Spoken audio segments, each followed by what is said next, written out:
No, I'm not worried at all. Look, I mean, property house prices are going to probably continue to climb, but when it comes down to whether there's going to be a crash in the property market, fundamentally, there's just no chance of it actually happening. There's far too much fundamental supply and demand issues at a foundation level. Yes, there's a lot of commentary around it, but really, if you look at what drives any market, whether it's properties, whether it's stocks or shares or trades, supply and demand is going to always be the deciding factor of actually what happens inside that market, whether it grows or falls. Now, we've had a promise to have 1.2 million houses built over the 5 years leading up towards 2029. We are significantly far behind that target, to the point where the government's going to need to really reassess what is going to get the needle moving. But I'm going to get into that a little bit later, what my opinions are there.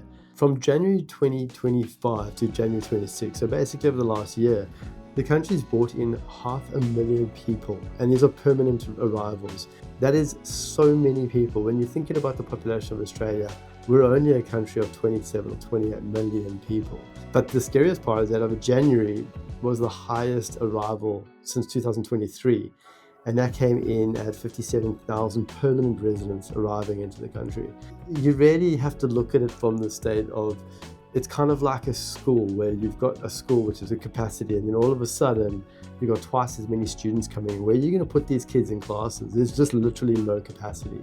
This is a red tape issue which is absolutely powered forward by ungoverned population increases from migration. That is the fundamental problem. And it all stemmed from when COVID came in and we actually stopped construction.